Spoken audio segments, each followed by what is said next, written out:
हरे कृष्ण कृष्ण कृष्ण हरे हरे, हरे राम राम राम हरे हरे। मुखं करोति वाचालं पंगुं लंघायते गिरिं यत्कृपातमहं वन्दे श्रीगुरुं दीनतारिणम्। हरे कृष्ण।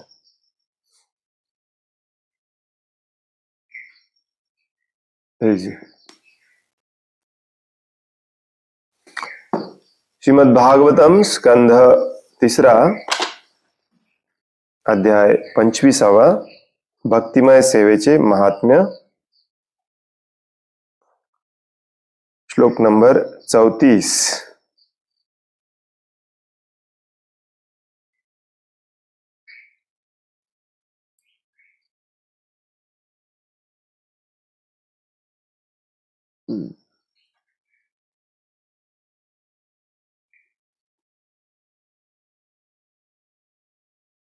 नैकात्मतां मे स्पृहयन्ति केचिन्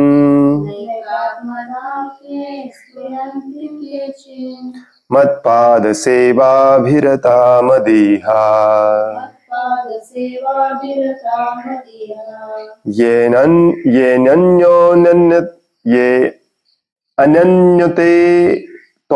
ये अनन्यतो भागवता प्रजस्य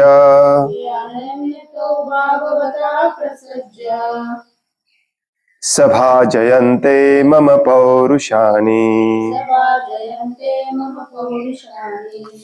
नैकात्मतां मे स्पृहयन्ति केचिन् मत्पादसेवाभिरता मदीहा ये अन्योन्यतो भागवता प्रसज्य सभाजयन्ते मम पौरुषाणि। नैकात्मतां मे स्पृहयन्ति केचिन् मत्पादसेवाभिरता मदीहा ये नन्योन्यतो भागवतः प्रसज्य सभाजयन्ते मम पौरुषाणि।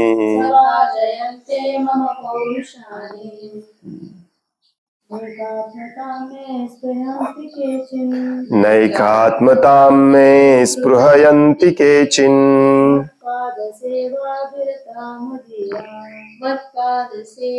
भिरता मदीहा न्योन्यतो भागवता प्रसज्य सभाजयन्ते मम पौरुषाणि। नैकात्मतां मे स्पृहयन्ति केचिन् मत्पादसेवाभिरता मदीहा ये नन्योन्यतो भागवतः प्रसज्य सभाजयन्ते मम पौरुषाणि। न कधीही नाही। एक आत्मताम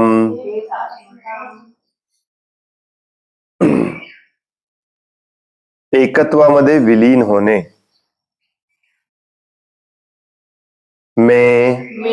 माझ्या स्पृहयन्ती ते इच्छा करतात, केचित कोणत्याही मतपाद सेवा माझ्या चरण कमलांची सेवा अभिरतः मध्ये रमलेला मत इहा मला प्राप्त करण्याचे प्रयत्न करणारा ये जे अन्योन्यतः परस्परांशी भागवतः शुद्ध भक्त शुद्ध भक्त प्रसज्ज प्रसज्ज एकत्रित येऊन एकत्रित येऊन सभा जयंते सभा जयंते स्तुतिगान करतात. स्तुतिगान करतात. मम मम माझे माझे पौरुषाणी पौरुषाने गौरवशाली कृत्यांचे. गौरवशाली कृत्यांचे. भाषांतर आहे.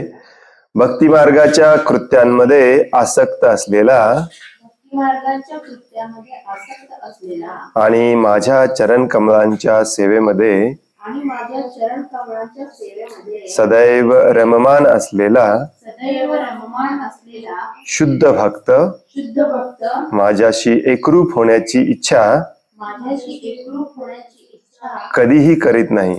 कधीही करत नाही. दृढ निश्चयाने दृढ निश्चयाने सेवामग्न असलेला असा भक्त सेवामग्न असलेला असा भक्त नित्य माझ्या लीलांचे नित्य माझ्या लीलांचे आणि गौरवशाली कृत्यांचे आणि गौरवशाली कृत्यांचे स्तुतिगान करीत असतो. स्तुतिगान करीत असतो.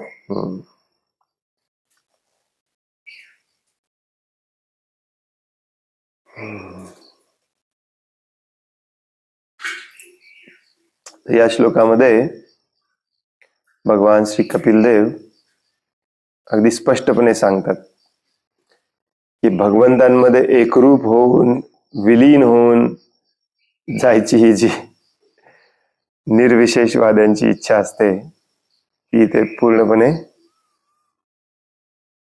त्याचा निषेध केलेला आहे. नाही एकात्मता. नाही म्हणजे नाही. काय करत असतात भगवंतांचे भक्त? भगवंतांच्या नित्य लीलांचं आणि गौरवशाली कृत्यांचं सदैव स्तुतिगान करीत असतात.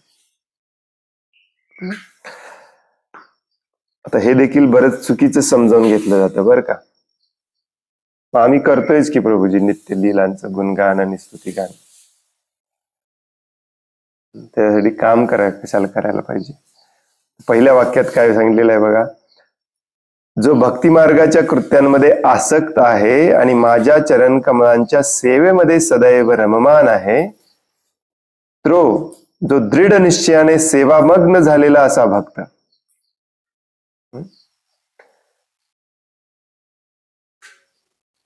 नुसतंच लीलांचं गुणगान कथागान करत आपल्याला बसायचं नाहीये, सेवा पण करायची. ऍक्च्युली हे भगवंतांच्या गौरवशाली कृत्यांचे स्तुतिगान करणे म्हणजे काय? म्हणजेच भगवान किती ग्रेट आहेत हे स्वतः ऐकणे आणि दुसऱ्यांना देखील ऐकवणे. मग भगवान किती ग्रेट आहेत, गौरवशाली कृत्य, किती महान कार्य करतात हे लक्षात आल्यावरती मी महान नाही आहे, मी ग्रेट नाही आहे हे आपोआप कमी झालं पाहिजे. याच्यासाठी आहे ते.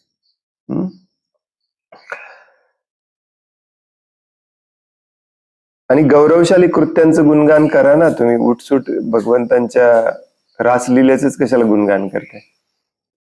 ही सृष्टी निर्माण करणे हे देखील गौरवशाली कृत्य आहे.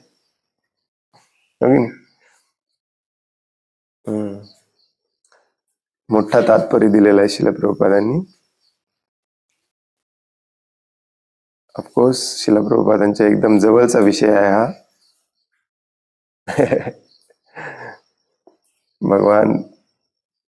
भगवंत डायरेक्टली स्वतः सांगत आहेत माझ्यामध्ये एकरूप व्हायची इच्छा सोडून द्या. माझा भक्त ही इच्छा कधीच ठेवत नाही. प्रभुपादांचं मिशनच हे होतं, निर्विशेष शून्यवादी.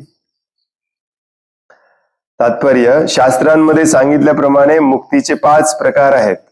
त्यापैकी एक आहे भगवंतांशी एकरूप होणे आणि स्वतःचे व्यक्तिगत अस्तित्व नाकारून परम चैतन्यामध्ये विलीन होणे. काल आपण वाचलं की मुक्तीपेक्षा भक्ती श्रेष्ठ आहे. मुक्तीची अपेक्षाच नसते. भक्ताला मुक्तीची अपेक्षाच नसते.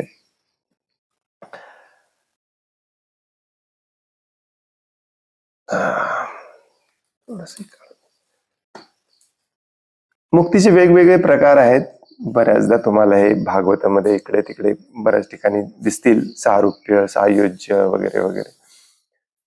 आणि मुक्ती पण देतात भगवंत. तुमची जर इच्छा असेल त्या प्रकारची मुक्ती पाहिजे तर त्या प्रकारची मुक्ती पण देतात, परंतु मग भगवंतांचं प्रेम मिळत नाही, त्या प्रेमामध्ये असलेला आनंद मिळत नाही. इथे ते आपल्याला डिटेलमध्ये जायचं नाही. भक्ती रसामृत सिंधू मध्ये देखील एक अख्खा अध्याय दिलेला आहे श्री रूप गोस्वामींनी, की मुक्तीची अपेक्षाच भक्त कधी करत नाही. मग ते कुठल्याही प्रकारची मुक्ती असो, भक्त कशाची अपेक्षा करतो? फक्त सेवेची अपेक्षा करतो, मग ती कुठेही असो. या बद्ध जगामध्ये असली तरी सेवा तो करायला तयार असतो. तर हा एक मुक्तीचा प्रकार आहे. भगवंतांमध्ये विलीन होणे, एकरूप होणे आणि आपलं स्वतःचं अस्तित्व नाकारून चैतन्यामध्ये म्हणजे त्या परम चैतन्यामध्ये विलीन होणे. ऍक्च्युली आपण विलीन होत नाही, परंतु भगवंत ते झाल्याची आपल्याला भास करून देतात. भगवंतांची ही जी ब्रह्मज्योती आहे, भगवंतांच्या शरीरातून बाहेर पडणारी प्रखर प्रकाश, त्याच्यामध्ये कुठेतरी तरंगत राहतो आपण. आपल्याला वाटतं आपण विलीन झालोय. यालाच एकात्मताम असे म्हणतात. भक्त अशा मुक्तीचा कधीही स्वीकार करीत नाही. मुक्तीचे इतर 4 प्रकार असे आहेत. भगवंतांच्या ग्रहलोकावर म्हणजे वैकुंठामध्ये उन्नत होणे, वैकुंठापर्यंत जाणे, व्यक्तिशः भगवंतांच्या सहवासात राहणे, भगवंतांप्रमाणेच ऐश्वर्य प्राप्त करणे आणि भगवंतांसारखेच रूप प्राप्त करणे. सायुज्य, सारूप्य असं म्हटलं जातं. कपिल मुनी पुढे सांगतीलच त्यानुसार शुद्ध भक्ताला या 5 पैकी कोणत्याही मुक्तीची अपेक्षा नसते. तर हे थोडंसं कन्फ्युजिंग आहे नाही? आपण तर म्हणतो की वैकुंठाला जायचंय, वैकुंठाला जायचंय. वैकुंठाला जाणे हा ध्येय ठेवून जो भक्ती करत असतो त्याला पण फक्त इथून मुक्त व्हायची इच्छा असते, भगवंतांची सेवा करायची इच्छा नसते. आणि तो जातो वैकुंठात, नाही असं नाही, परंतु तिथे पण त्याला असं जे दिव्य सुख म्हणतात ते मिळत नाही जोपर्यंत तो भगवंतांच्या सेवेमध्ये निमग्न होत नाही. वैकुंठामध्ये पण सगळे भगवंतांच्या सेवेतच असतात, परंतु काही काही जणांना फक्त तिथे राहायची इच्छा असते आणि भगवंत ती पण पूर्ण करतात. ऑफकोर्स याचा अर्थ असा नाही की मला वैकुंठात राहून आरामात ऐश्वर्याचं जीवन जगायचंय, त्याला अनुमती देत नाहीत भगवंत. वैकुंठ हे आध्यात्मिक जगात आहे आणि बाकीच्या मुक्ती पण बघा, भगवंतांचा सहवास प्राप्त करणे, भगवंतांचं ऐश्वर्य प्राप्त करणे, भगवंतांसारखं रूप प्राप्त करणे. कुणी प्राप्त केलेले भगवंतांसारखं रूप? काय नाव त्याचं? What's his name? No, not Uddhav. Krishna book मध्ये आहे स्टोरी. तर हे 5 प्रकारची मुक्ती प्राप्त करणे पण साधी सोपी गोष्ट नाही आहे. त्याच्यासाठी देखील पूर्णतः शुद्ध व्हावंच लागतं. थोडीफार अशुद्धता असते, ती म्हणजे आपल्याला सेवा करायची इच्छा नसते.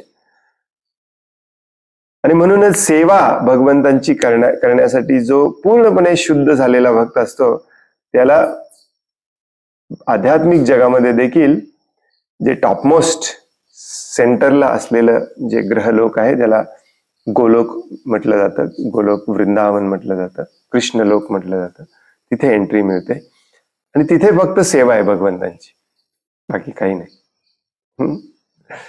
हे थोडस कॉम्प्लिकेटेड आहे. कॉम्प्लिकेटेड का आहे? कारण आपल्या मनामध्ये अजूनही हा स्वार्थी विचारच आहे की मला यापैकी कुठलं पाहिजे, त्याच्यासाठी मी काय करू, याचं वेगळं का दिलंय प्रभूजी. मग याच्यावरती आपल्या डोक्यामध्ये प्रश्न सुरू होतात. हे कसं मिळवायचं, ह्याला कसं मिळवतंय, येस, न सेवा करते काहीतरी मिळतंय, ते कसं, त्याच्या मागे आपण लागलं पाहिजे, तिकडे कशाला जायचं. तर ते तेवढं पण सोपं नाही आहे, लक्षात घ्या. अशा प्रकारची मुक्ती मिळवणे हे पण सोपं नाही. अगदी निराकारवादी, निर्विशेषवादी जी एकात्मताम, भगवंतांमध्ये विलीन एकरूप व्हायची मुक्ती मिळवतात, ती देखील सध्या कलियुगामध्ये एवढी सोपी राहिलेली नाही.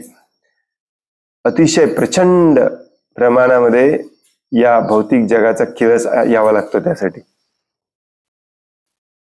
तोच नाही आहे आपल्यामध्ये. आता सध्या आपण सगळे भुक्ती आहोत. नाही, भुक्तीचे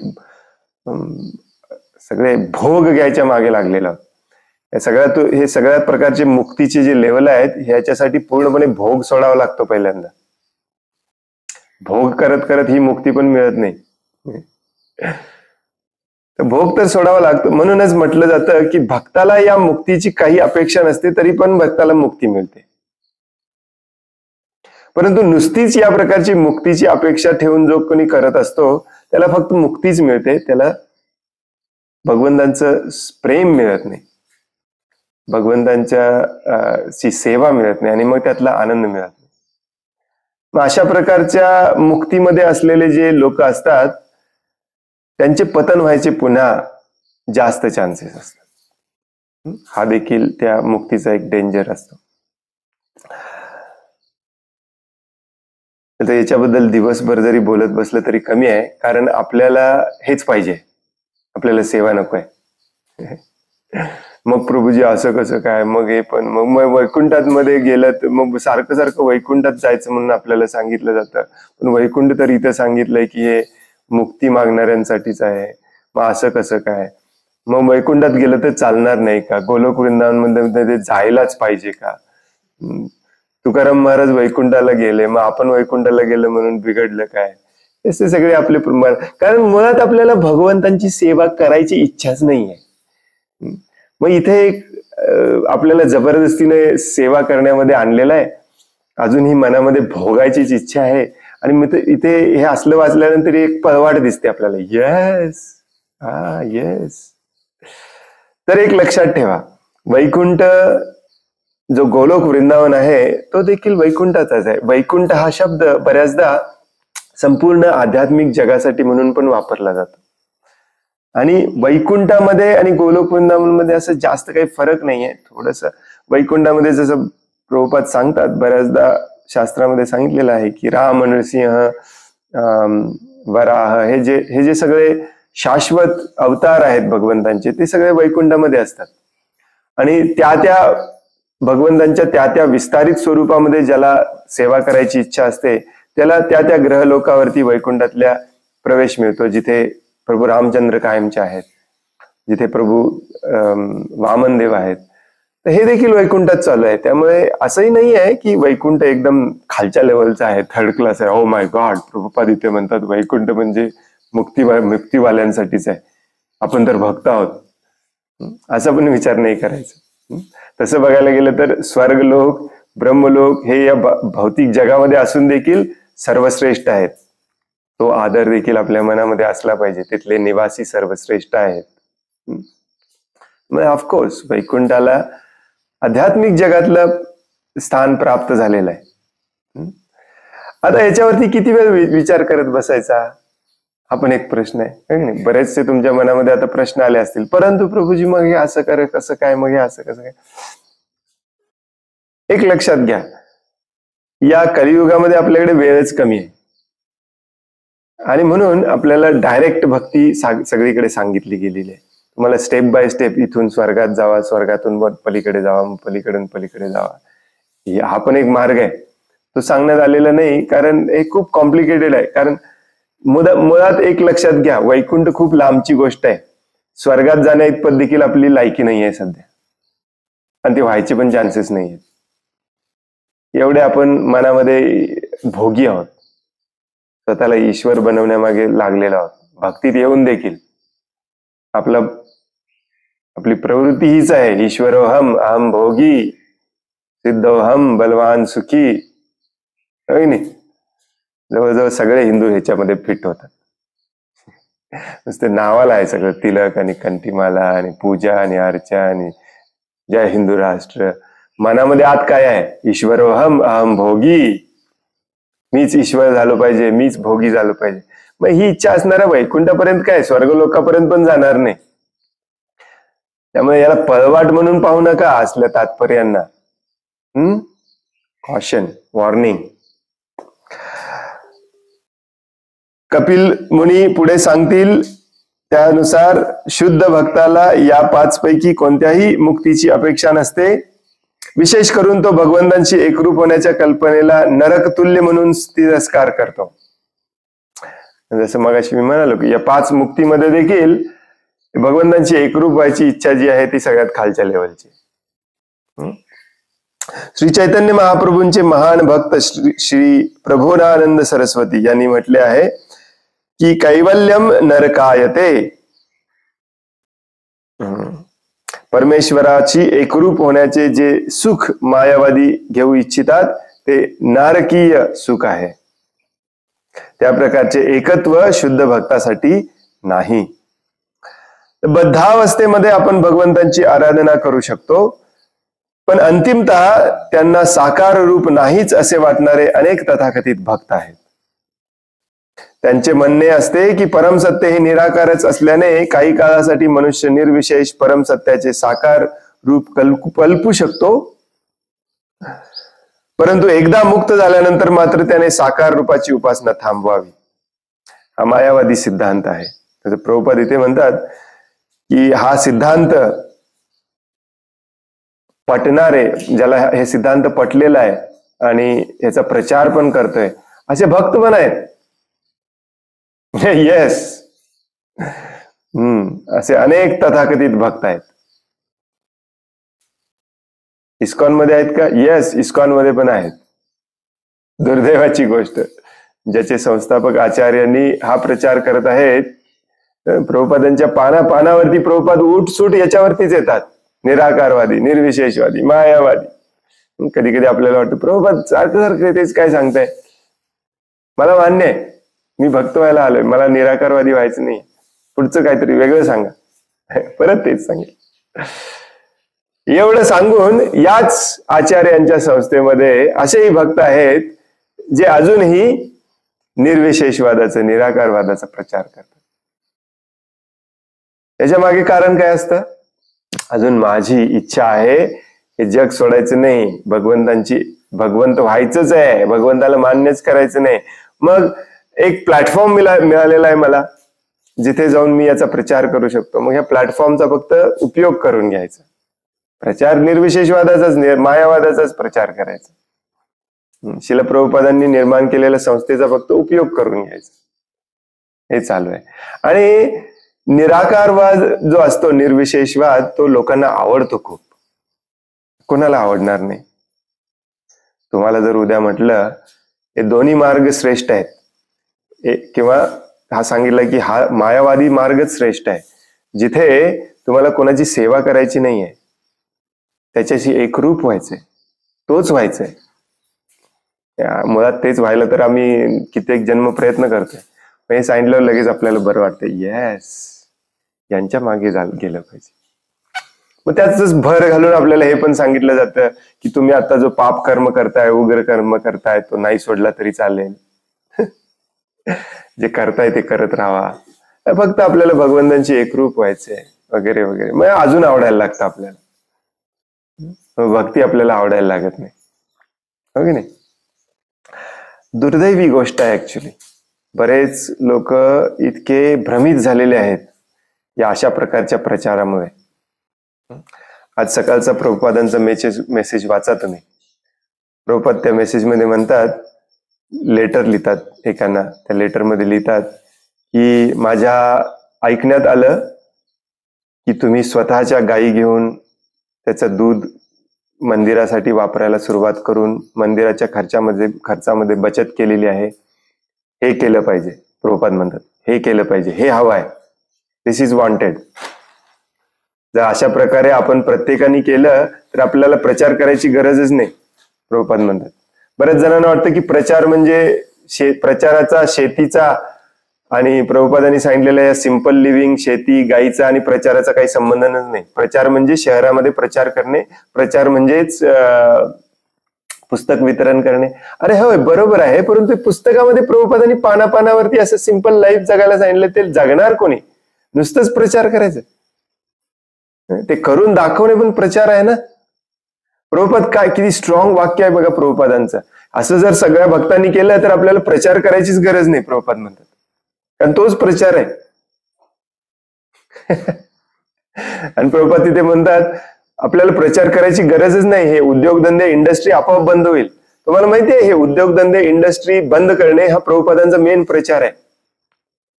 पानापानावरती प्रभुपादांनी तेच लिहिलेलं आहे, कारण ते पाप कर्म आहे, बंद करा. आता सध्याला आपण प्रचारच असा करतो की ठीक आहे या उद्योगधंदे चालू ठेवा, इंडस्ट्री चालू ठेवा, तुमचा जॉब चालू ठेवा, भक्ती करा फक्त. अरे म्हणजे काय, म्हणजे भक्ती करा म्हणजे काय?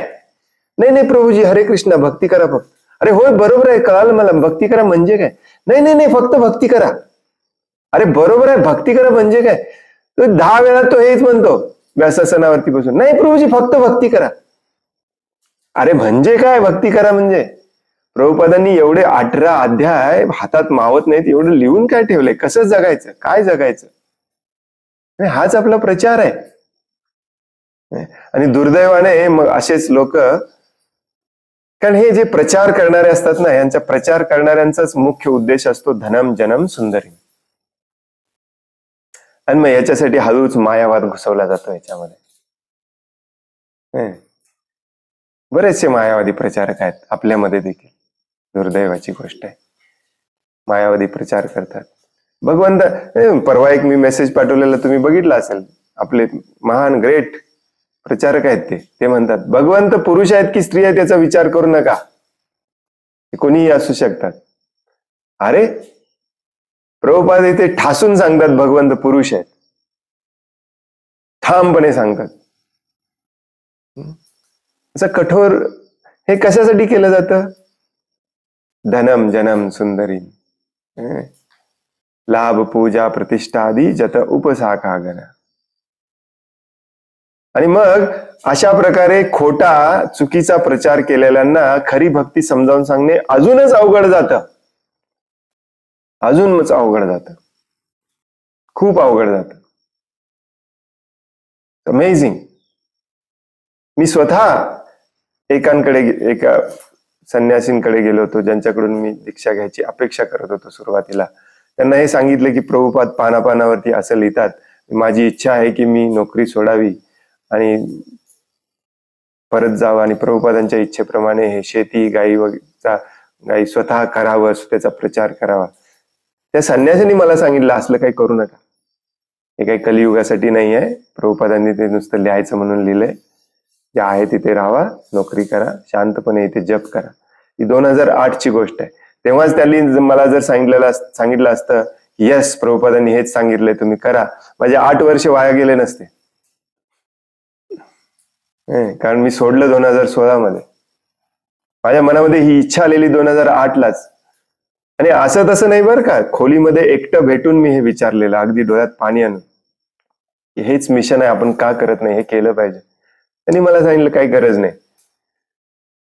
ही आपली परिस्थिती आहे सध्या स्थितीला. It's very bad. मग प्रभुपादांचं हे काम करणार कोण? हो की नाही?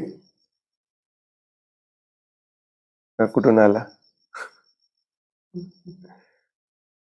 आता हळूहळू पाऊस कमी झाला की यांचं शिफ्टिंग वास्तव्य इथं सुरू होत. प्रसाद द्या, ये बाबा प्रसाद. एनिवे परत इकडे येऊया. प्रभुपाद म्हणतात बद्धावस्थेमध्ये आपण भगवंतांची आराधना करू शकतो, पण अंतिमता त्यांना साकार रूप नाहीच असे वाटणारे अनेक तथाकथित भक्त आहेत. तथाकथित भक्त आहेत. हा मायावादी सिद्धांत आहे. वास्तविकपणे निराकारवादी दार्शनिक परमपुरुषाच्या अस्तित्वामध्ये नव्हे तर ब्रह्मज्योती नामक त्यांच्या अंगकांतीमध्ये विलीन होतात. ब्रह्मज्योती जरी भगवंतांच्या वैयक्तिक शरीरापासून भिन्न नसली तरी त्या प्रकारचे एकत्व म्हणजेच भगवंतांच्या अंगकांतीमध्ये विलीन होणे शुद्ध भक्तांद्वारे स्वीकारले जात नाही. कारण तिथे तुम्हाला सेवा करायला मिळत नाही, तिथे आनंद मिळत, तिथे कोणी नाहीच आहे, तिथे व्हरायटीज नाही आहे. जिथे आपण भगवंतांमध्ये एकरूप होऊन विलीन होतो तिथे फक्त पांढरा प्रकाश आहे. तसं काही काही इंग्लिश मूव्हीमध्ये वगैरे दाखवलं जातं, मेल्यानंतर आपण कुठे जातो? हा पांढऱ्या प्रकाशामध्ये. आणि तिथे एक मोठी दाढी वाढवलेला पांढरा रोब घातलेला एक देव बसलाय, म्हातारा एकदम. असं कुठेच नाहीये आपल्या शास्त्रामध्ये. आपला देव कसा आहे? आपला देव नव यौवनमान,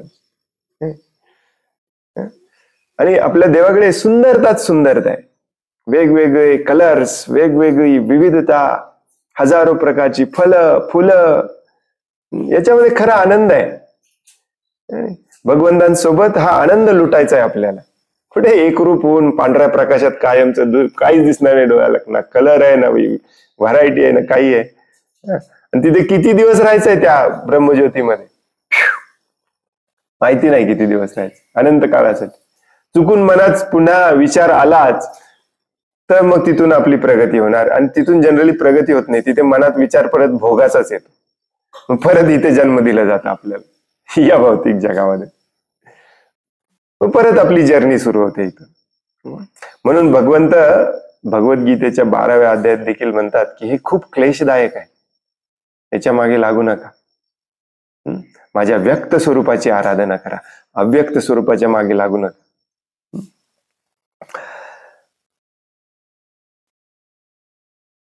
कारण परमसत्यामध्ये विलीन होण्याच्या तथाकथित आनंदापेक्षा अधिक श्रेष्ठ प्रतीचा आनंद भक्तांना मिळत असतो. भगवंतांची सेवा करणे हा सर्वश्रेष्ठ आनंद आहे. त्यांची सेवा कशी करावी हाच विचार सदैव भक्ताच्या मनात असतो. भौतिक अस्तित्वाच्या सर्वात मोठ्या संकटामध्येही ते भगवंतांची सेवा करण्याची साधने आणि मार्ग नेहमी शोधून काढण्यात मग्न असतात. भले माझा जन्म नरकात होऊ दे, तिथेही मी भगवंतांची सेवा कशी करीन, हा एकच विचार असतो भगवंत भक्तांच्या मनामध्ये.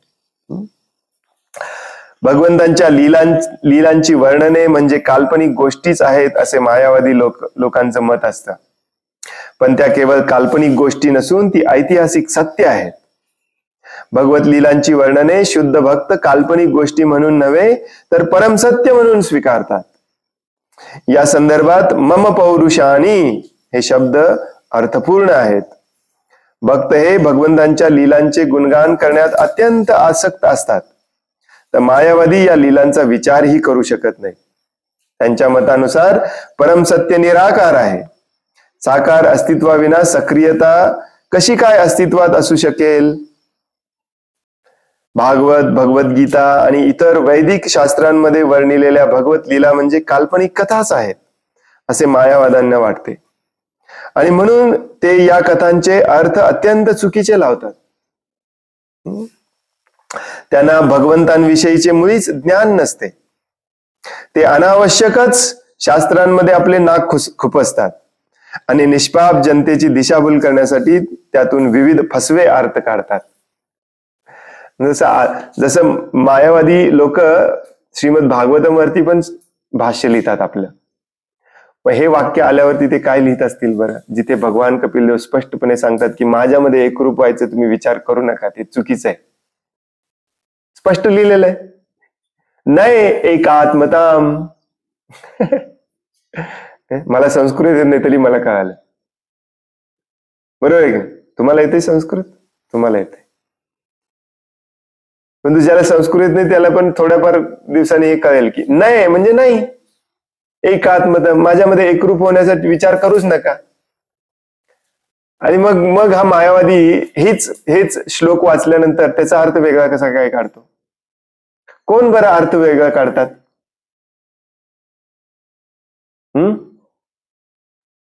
जे स्वार्थी असतात, ज्यांना सगळीकडे स्वतःच्या मनाला पाहिजे तोच अर्थ काढायचा असतो, ते अशा प्रकारे चुकीचा अर्थ काढतात. आणि मग त्यांचीच भगवद्गीता, त्यांचं भागवतम, त्यांचे प्रवचन आपण ऐकतो आणि आपण पण फसतो. फसवणे हाच एक त्यांचा धंदा असतो, हो की नाही? मायावादी दर्शनाचे कार्य, दर्शन हा शब्द हिंदी आहे बरं का, मराठीमध्ये काय आहे? तत्वज्ञान. मायावादी तत्वज्ञानाचे कार्य सामान्य जनतेसाठी अतिशय घातक आहे. आणि म्हणूनच श्री चैतन्य महाप्रभूंनी आपल्याला मायावाद्यांकडून कोणत्याही शास्त्राविषयी श्रवण न करण्याचा इशारा दिला आहे. मायावादी लोक आपली संपूर्ण प्रगतीच उद्ध्वस्त करतील आणि त्यांच्याकडून श्रवण करणारा मनुष्य पूर्णत्वाची प्राप्ती करण्यासाठी भक्तिमय सेवेच्या मार्गावर कधीच येऊ शकणार नाही किंवा भक्ती मार्गावर येण्यासाठी त्याला प्रदीर्घ काळ लागेल.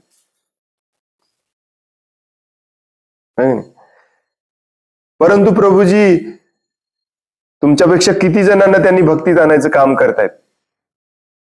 नेहमी हाच तर्क सांगितला जातो जेव्हा आपण सांगतो की त्यांचं लेक्चर ऐकू नका.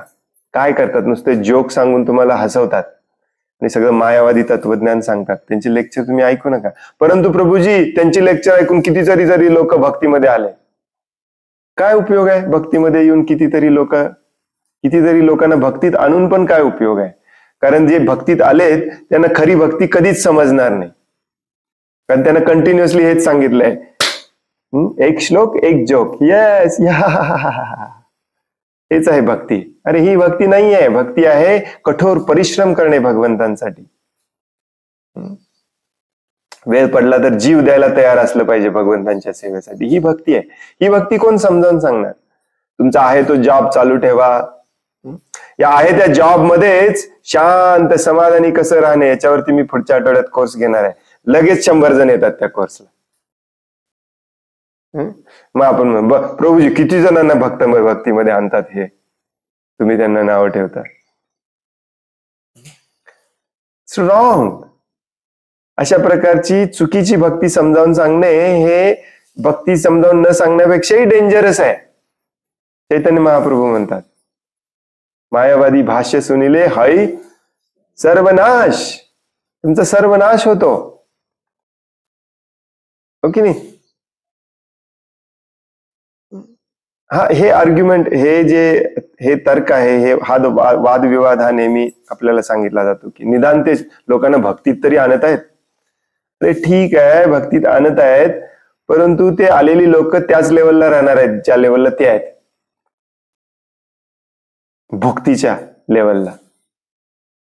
आणि भक्तीच्या लेवलला राहून काय उपयोग आहे? तुम्हाला मुक्ती पण मिळणार नाही. निदान मुक्ती चांगली तरी आहे. मुक्ती मिळाल्यावर तुमचं दुःख तरी बंद होईल. मुक्ती म्हणजे काय? दुःखातून मुक्ती. आणि परत विसरलो आपण तिकडे लावायला. त्यामुळे चुकीचा प्रचार करणे हे अत्यंत डेंजरस असतं, लक्षात ठेवा. चुकीचा प्रचार करणाऱ्याला विनाकारण लेबल लावू नका. निदान भक्तीत तरी आणतायत लोकांना. काही उपयोगाचं नाही अशा लोकांना भक्तीत आणून पण. इट्स टाइम, वेळ आलेली आहे आपण स्वतःच्या भक्तीच्या लेवलवरती पण विचार करावा थोडासा.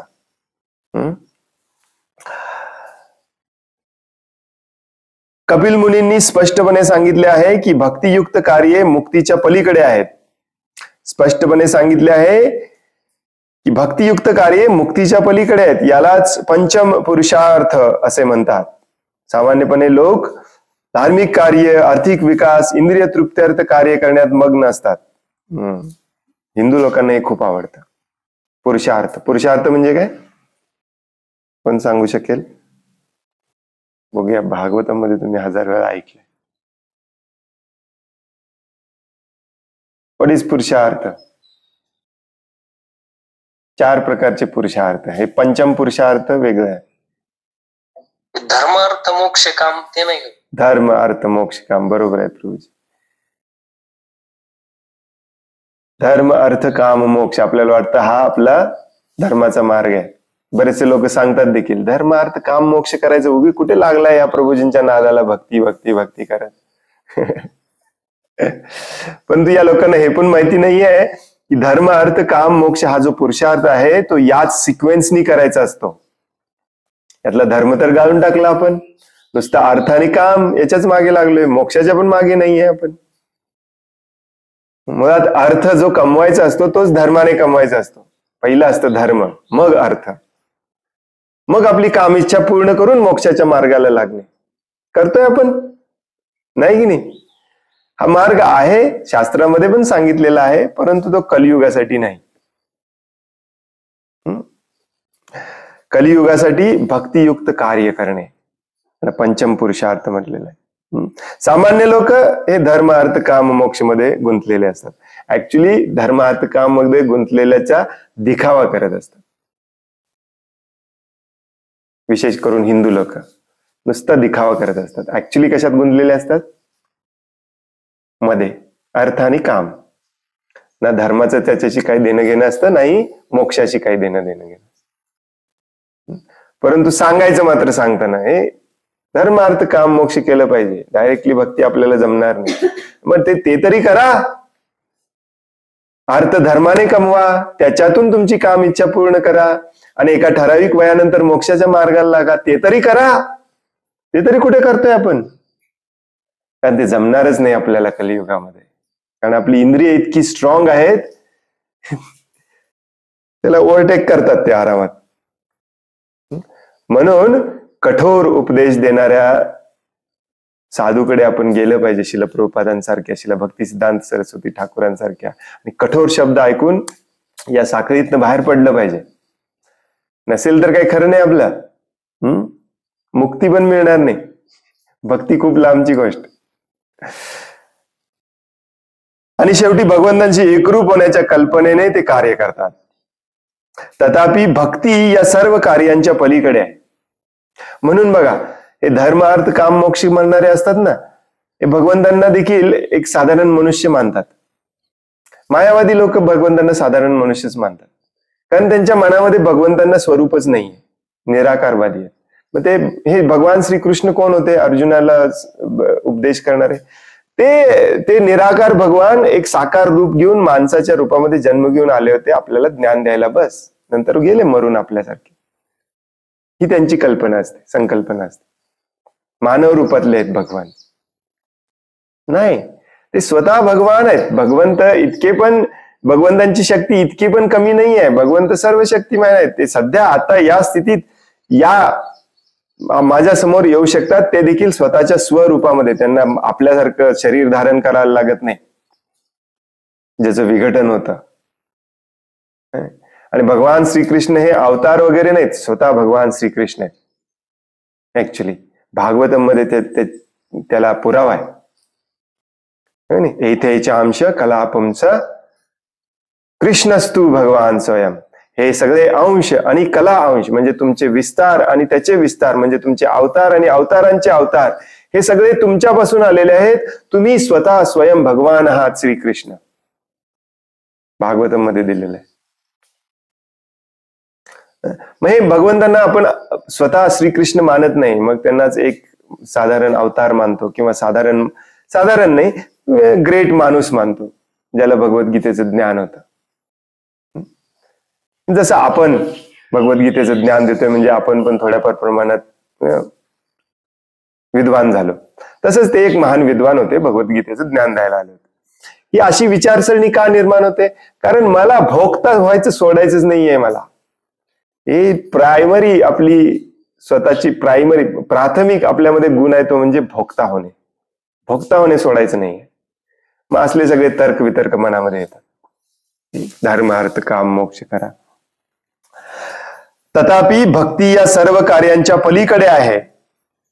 यास्तव भागवताचा, श्रीमद भागवतमाचा प्रारंभ या विधानानं होतो की सर्व प्रकारच्या धार्मिकतेचे भागवतमामध्ये पूर्णतः निर्मूलन करण्यात आलेले आहे. ऍक्च्युली हे भाषांतर खूप सोपं केलंय यांनी. खऱ्या अर्थाने प्रभुपाद सांगतात, श्रीमद भागवतमच्या सुरुवातीच्या श्लोकामध्ये सांगितलेलं आहे, सगळ्या प्रकारच्या खोट्या धर्माचं भागवतम मधून लाथ घालून बाहेर काढण्यात आलेलं आहे. Kicked out. भागवतम मध्ये कुठल्या असल्या धार्मिकतेला थाराच नाही. धर्म अर्थ काम मोक्ष आणि हे आणि ते आणि असं आणि तसं. भागवतम मध्ये फक्त एकच धर्म आहे, भगवान श्रीकृष्णांची सेवा करणे. हे पहिल्या श्लोकात सांगितलंय श्रीमद भागवतमच्या. धर्म प्रोजित कैतवत्र परमो निर्मत्सराणाम सदाम. आर्थिक विकास आणि इंद्रिय तृप्ती प्रित्यर्थ केली जाणारी धार्मिक कार्ये आणि अशा इंद्रिय तृप्तीमध्ये वैफल्य आल्यानंतर भगवंतांशी एकरूप होण्याची इच्छा, या सर्व गोष्टी श्रीमद भागवतमात पूर्णतः नाकारलेल्या आहेत. पहिल्यांदा तर आर्थिक विकास, पैसे कमवण्याचा प्रयत्न करायचा, त्यातनं इंद्रिय तृप्ती करायची प्रयत्न करायची. त्याच्यामध्ये दुःख यायला लागलं की पहिली गोष्ट काय ऍडजस्ट करायची, जे करतोय ते धर्म शास्त्राप्रमाणे करायला सुरुवात करायचं. मनाला जरासं बरं वाटतंय, नैतिक माणूस आहे, परंतु इंद्रिय तृप्ती सोडायची नाही. त्यात पण आपल्याला दुःख यायला लागलं, विफलता वाटायला लागली की लोक मग कशाचा आधार घेतात, भगवंतांची एकरूप व्हायचा. म्हणून बघा हे जे हॅपी थॉट्स, ओम शांती, हे सगळे फेमस व्हायचं कारण काय आहे? कारण तिथे तुम्हाला तुमची ही जी धारणा आहे अजून पण भगवंतांना पूर्णपणे शरण न जायची, याला खतपाणी दिलं जातं तिथे. मग लगेच लोक आपण येस इकडे गेलं पाहिजे, कारण मला हे शेवटपर्यंत सोडायचंच नाहीये. मी श्रेष्ठ होणे, कुठेतरी जाऊन मी श्रेष्ठ होणारच आहे. एकरूप भगवंतांचे एकरूप होऊन काय होईना मी भगवंतां समान होणारच आहे. म्हणून आपल्याला ते आवडायला लागतं. परंतु भागवतम मध्ये त्याला थारा नाही. भागवतमच्या पहिल्या पानापासून शेवटच्या पानापर्यंत शब्दामध्ये एकच धर्म सांगितलाय, भगवंतांना पूर्ण शरण जाणे आणि भगवंतांची सेवा करणे. श्रीमद भागवतम विशेष करून शुद्ध भक्तांसाठीच आहे, कारण ते कृष्ण भावनेमध्ये भगवंतांच्या लीलांमध्ये नित्य रमलेले असतात आणि या दिव्य लीलांची नेहमी स्तुती करत असतात.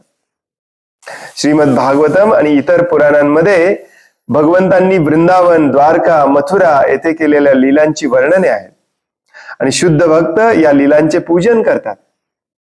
मायावादी तत्वज्ञानी या लीलांचा काल्पनिक गोष्टी म्हणून अवहेर करतात, अस्वीकार करतात. तथापि या लीला महान आणि पूजनीय आहेत आणि म्हणून केवळ भक्तांसाठीच त्या आस्वाद्य आहेत. आस्वाद्य म्हणजे रस घेण्यासारखे आहेत. हाच मायावादी आणि शुद्ध भक्त यांच्यामध्ये भेद आहे.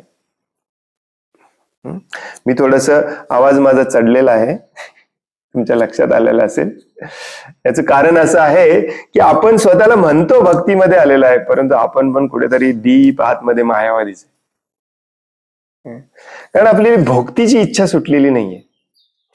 आपले भक्त देखील बघा, त्यांना पटतंय भगवंतांची लीला पूजनीय आहेत, लीलांचं श्रवण केलं पाहिजे, परंतु काय करतात, डायरेक्टली 10व्या स्कंदामध्ये जंप करतात आणि भगवंतांची रासलीला, राधाराणी सोबत, गोपींसोबत भगवंतांनी कसे दिवस घालवले त्यांची कथा करणे, याच्यामध्येच रममान होणे. परंतु माझी जी आता सध्या मी जे उग्र कर्म करतोय ते मात्र सोडायचं नाही. असं कसं काय? नाही. मग पहिल्या 9 स्कंदामध्ये श्रीमद भागवतमच्या काय दिलेलं आहे? जर भगवंतांच्या लीला सगळ्या 10व्या स्कंदामध्ये आहेत गोप गोपींसोबतच्या, तर पहिल्या 9 स्कंदामध्ये दिलंय काय? याचा विचार भक्त करणार नाही तर कोण करणार? आणि तसं बघायला गेलं तर 10वा स्कंद एवढा आहे, पहिले 9 स्कंद एवढे आहेत. दिलंय काय याच्यामध्ये? शुद्ध भक्त विदुरांसारखा असतो. सध्या आपण काय वाचतोय? विदुर आणि मैत्रेय ऋषी यांच्यातला संवाद वाचतोय, हो की नाही? शुद्ध भक्त विदुरांसारखा असतो, जो भगवंतांची लीला ऐकण्यामध्ये पूर्णपणे रममान आहे. परंतु कुठली लीला ऐकत आहे? भगवंतांची सृजन लीला ऐकतोय, हो की नाही?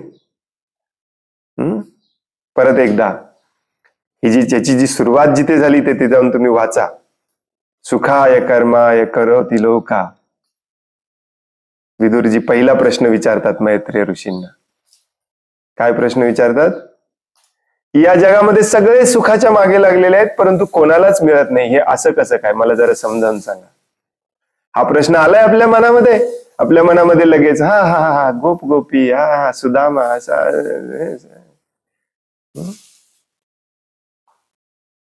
आपल्याला फक्त एवढाच लीला पाहिजेत. परंतु हे कोण विचार करणार? या जगामध्ये सगळे सुखाच्या मागे लागलेत, परंतु कोणालाच मिळत नाही. ही भानगड काय आहे? मजेची गोष्ट बघा, विदुरना, हे मी परवा पण एकदा सांगितलं, आणखीन एकदा सांगतो, काही जण नवीन आहेत त्यांच्यासाठी. विदुरना मैत्रेय ऋषी भेटण्याआधी कोण भेटतं? उद्धवजी भेटतात, हे आपण जी कथा सध्या वाचत आहोत त्या कथेमध्येच विदुरजी याला गेलेत, तीर्थयात्रेला गेलेत घर सोडून, कारण दुर्योधनाने त्यांचा अपमान केला. मग तीर्थयात्रेमध्ये त्यांना उद्धवजी भेटतात पहिल्यांदा, आणि उद्धवजी त्यांना बातमी देतात की भगवान श्रीकृष्ण पण गेले हे जग सोडून. युद्ध तर होतच, युद्ध तर ते जेव्हा तीर्थयात्रेला जातात तेव्हाच युद्ध होतं, संपतं, परंतु भगवंत पण गेले ही बातमी उद्धवजी देतात. विदुरजींना खूप वाईट वाटतं. परंतु विदुरजी ते सांगताना एकच गोष्ट सांगतात की शेवटी जाताना विदुरजी तुमची आठवण करून गेले. वाव, भगवंत माझी आठवण करतात. तुम्हाला कोणी सांगितलं भगवान श्रीकृष्ण तुमची आठवण केलेली? अरे कृष्णा, पाटील प्रभू, भगवान श्रीकृष्णांनी परवा तुमची आठवण काढलेली. तुमचे पाय तिथे राहणारच नाहीत, डायरेक्टली भगवत धामामध्ये, होय की नाही, हवेत. विदुरजी लगेच म्हणतात काय बोलले काय बोलले काय बोलले, सांगा मला सांगा मला. मग उद्धवजी काय म्हणतात, नाही तेव्हा मैत्रेय ऋषी पण माझ्यासोबत होते, ते माझ्यापेक्षा वरिष्ठ आहेत, त्यांच्याकडूनच तुम्ही ऐकलं पाहिजे, मी सांगणं चुकीचं आहे. ते येतच आहे तिकडे, तुम्हाला भेटतील, त्यांच्याकडून ऐका. मग मैत्रेय ऋषी येतात, मैत्रेय ऋषी भेटतात. त्यांना विदुरजी असं म्हणत नाहीत माझ्याबद्दल काय बोलले मला सांगा, पटकन सांगा माझ्याबद्दल काय बोलले सांगा. नाही, पहिला प्रश्न विचारतात की या जगामध्ये सगळे सुखासाठी रात्रंदिवस कुत्र्या मांजऱ्यासारखे तडपडत आहेत, परंतु एकालाही सुख मिळत नाही, ही भानगड काय आहे, याच्याबद्दल काय भगवान श्रीकृष्ण सांगून गेले असतील तर मला सांगता का थोडस? असं कोण प्रश्न विचारतो बरं? शुद्ध भक्त विचारतो. आलं का लक्षात? कारण याच्यातून पहिला सुटका झाली पाहिजे आपली, मग रासलीला गोप गोपी या पुढच्या गोष्टी आहेत. लक्षात घ्या. प्रभुपाद सांगतात न्यूयॉर्क मध्ये वगैरे तुम्ही 120-200 मजली इमारती बघितलेत कधी? फोटोमध्ये तरी बघितले असतील. तुमच्यापैकी काही जण अमेरिकेला वगैरे जाऊन आलेले आहेत, त्यांनी बघितले असतील. तर भक्तीची अशी ही इमारत आहे, आणि या भक्तीच्या इमारतीच्या सगळ्यात वरच्या मजल्यावरती आहेत गोप गोपी आणि रासलीला, जे कधी कधी आपल्याला रस्त्यावरून दिसत पण नाही ढग आल्यामुळे. आलं लक्षात? आणि या संपूर्ण इमारती, खूप मोठी इमारत आहे, स्काय स्क्रॅपर प्रभुपाद म्हणतात, स्काय स्क्रॅपर. या इमारतीच्या पायाला, पहिल्या जो फाउंडेशन आहे, पाया, तो आहे भगवद्गीता. त्याच्यावर ही इमारत उभी आहे. पहिल्यांदा तुम्हाला ते शिकलं पाहिजे. आणि मग मध्ये हे 9 स्कंद आहेत भागवतमचे, आणि मग सगळ्यात वरती तिथे 10वा स्कंद आहे. आलं का लक्षात? तर विदुर सारखे शुद्ध भक्त याची विचारणा करतात. मग आपण कुठे आहोत? आपण का भौतिक सुख सोयी सोडलेल्या नाही आहेत? भौतिक विरक्ती आपल्यामध्ये अजून का आलेली नाहीये? याचा पण आपण विचार केला पाहिजे. त्यामुळे आपण मायावादी नाहीये. आपल्यापैकी काही मायावादी पण आहेत, बाय द वे. मायावादी हेरायचं खूप कठीण असतं, परंतु आपल्या भक्तांमध्ये पण बरेचसे मायावादी आहेत. तुम्ही जर लक्षपूर्वक ऐकलं तर तुम्हाला ते पण कळेल. परंतु बरेचसे मायावादी नाही आहेत, भगवंतांना मानतात, साकार स्वरूपामध्ये मानतात, परंतु भोगते आहेत. भक्तीची इच्छा अजून गेलेली नाहीये. म्हणून कोणाला भगवद्गीतेमध्ये इंटरेस्ट नाही. काही काही भक्त तर मी पाहतोय रात्रंदिवस चैतन्य चरितामृतच करत असतात. हरी हरी अरे अरे अरे चैतन्य महाप्रभू सगळं माहिती असतं बरं का त्यांना. चैतन्य चरितामृतातलं स्वरूप दामोदर असं म्हणाले, मग हे भक्त असं म्हणाले, चैतन्य चरितामृतामध्ये असं सांगितलंय. आणि तुम्ही काय करता? मी सकाळी 1 तास 2 तास चैतन्य चरितामृत वाचतो आणि मी माझ्या फॅक्टरीमध्ये कामाला जातो. फॅक्टरीतलं काम कधी बंद करणार? नाही, आम्हाला सांगितलंय नाही बंद केलं तरी चालतंय. असं कसं काय? मला चैतन्य चरितामृत पण खूप मोठी आहे बरं का, एवढी मोठी आहे, 10 स्कंदामध्ये लिहिलेलं आहे प्रभुपादांनी. चैतन्य चरितामृताचं पान आणि पान चालून काढायचं तुम्ही, आणि तिथे कुठे तुम्हाला उद्योगधंदे, फॅक्टरी, MIDC सांगितलेलं आहे दाखवायचं. चैतन्य महाप्रभू स्वतः फॅक्टरी काढलेली किंवा आपल्या पार्षदांना काढायला सांगितली किंवा याचा उपदेश दिला की चालतंय तुम्ही असलं उग्र कमर करत करत करत माझी भक्ती करा? नाही. मग आपण एक्झॅक्टली वाचतोय काय? कशाचं वाचन करतोय? कशाचं श्रवण करतोय? भुक्ती मुक्ती, भुक्ती मुक्ती सिद्धी कामी काय पुढे? सदैव निष्काम. नाही, सदैव अशांत.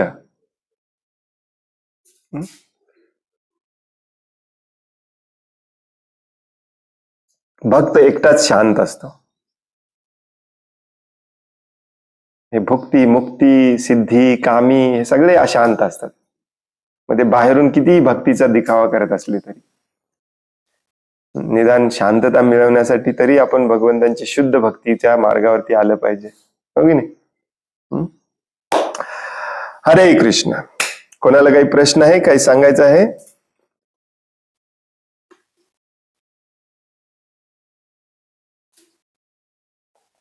हरे कृष्ण, दंडवत प्रणाम प्रभूजी. हरे कृष्ण, दंडवत प्रणाम. प्रभूजी, तुम्ही आता जे सांगाल तर प्रभुपादांचं म्हणजे वर्णाश्रम शेती वगैरे, मी परवा एक माझ्या मित्राला जे दुकान आहे दुकानात बसले त्याच्यात, मग त्याला मी तो पण आधी इस्कॉनमध्येच होता. मग मी त्याला म्हणलं, अरे तू व्यवसाय करायला प्रभुपाद असं सांगितलं की आपण व्यवसाय करायचा नाही, व्यवसायामध्ये खोटं बोलायला लागतं आणि शेती केलं पाहिजे. तर ते म्हणाला शेतीवर जगू शकत नाही आपण, कारण शेती सगळी तोट्याचीच आहे. मी म्हणलं तुझा व्यवसाय शेतीचाच असा आहे की तू खोटं बोलू शकत नाही. म्हणलं तुझा व्यवसाय काय, म्हणलं तू गिरायकाला की जे दर सांगतोस ते परवडत नाही, हेच पहिलं तुझे वाक्य तोडत नसते. गिरायक कमी करून माहिती परवडत नाही, मला त्यात काय राहत नाही. म्हणजे सरळ आता जर पिशवी जप करतोस आणि खोटं बोलतोस सरळ गिरायक बरोबर, म्हणजे कसा व्यवसाय कशाला पाहिजे असतो. तर ते मला ते सांगायला असते नुसतं, पण त्याच्या प्रत्यक्षात होऊ शकत नाही. नवं शेतीवर जगू शकत नाही माणूस. त्याचं मग काय मी काय बोललो नाही, काय मग असं बरेच लोक म्हणतात नुसतं सांगायसाठी यायचे. सांगायसाठी त्याला म्हणायचं, उद्यापासून तू चपाती खाऊ नको, भाकरी खाऊ नको, भाजी खाऊ नको, बघूया कसा जगतोस. ऍक्च्युली तू जगाला शेतीवरच जगा लागलायस, नाहीतर कशावर जगालायस. जगण्याची संकल्पनाच चुकीची आहे तुझी. जगणं म्हणजे तुला वाटतंय हातात आयफोन असला पाहिजे, दारात 4 चाकी गाडी असली पाहिजे, ही तुझी जगण्याची संकल्पना आहे. ऍक्च्युली तू जिवंत कशामुळे आहेस? जिवंत गव्हामुळे आहेस, तांदळामुळे, भातामुळे, ज्वारीमुळे, वांगी, टोमॅटो हे खाऊन तू जिवंत राहिलायस. हे उद्यापासून बंद कर आणि मन मग मग मग मन शेतीवर आपण जगू शकत नाही. तू जगलायसच शेतीवर, नाहीतर तुला जिवंत कोण ठेवलंय?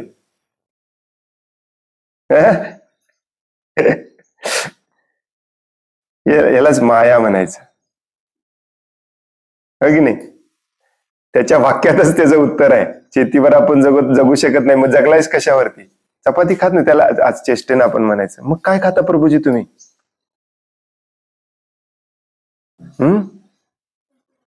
मी तर रोज चपाती खातो, ते शेतातनच येते. मी तर शेतीवरच जगा लागलोय, तुम्ही कशावर जगता? पैसे खाता? आमच्या घरामध्ये लाल टोमॅटो वापरतात, तुमच्या घरामध्ये लाल 2000ची नोट वापरतात खायला. कोण शेतीवर जगत नाही? प्रत्येक जीव शेतीवरच अवलंबून असतो. प्रभुपाद म्हणतात, जो मांसाहार करतो तो देखील शेतीवरच जगतो, कारण जे ज्याला खातो, बकऱ्याला किंवा डुकराला, त्यांना शेवटी जाऊन शेतातलंच खावं लागतं. त्यामुळे शेतीशिवाय आपण जगूच शकत नाही. कोण म्हणतं शेतीवर जगू शकत नाही? आपण शेतीवरच जगायला पाहिजे आपल्याला. आणि ही आपला भ्रम आहे, ही माया आहे, आणि यातून तुम्हाला जबरदस्तीने यातून बाहेर पडावं लागणार आहे आणखीन काही वर्षांनी. आणि तेव्हा मात्र खूप कठीण जाणार आहे या लोकांना, जेव्हा मिळणारच नाही. आता सध्या आपल्याला तूर, मूग, डाळ मिळतंय, कारण ते बऱ्याच डिस्टन्स वरून ट्रकाने आणून मिळतंय. दर वाढला त्याचा, तर ते दर वाढलेला दर देण्यासाठी आपण अजून जास्त काम करायला लागलो, पैसे मिळवायला लागलो. पण ते हे मॉडेल किती दिवस टिकणार आहे?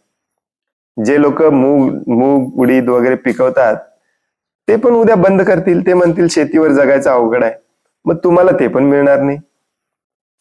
मग काय शेवटी काय खाणार तुम्ही? कागद खाणार, नटबोल्ट खाणार, टायर ट्यूब खाणार, काय खाणार?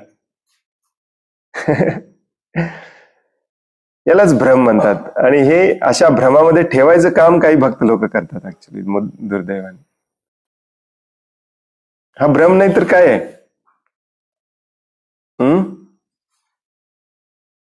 काही नाही.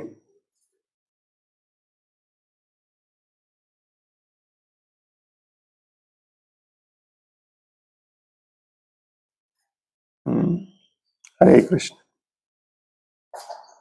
हरे कृष्ण प्रभुजी, दंडवत प्रणाम.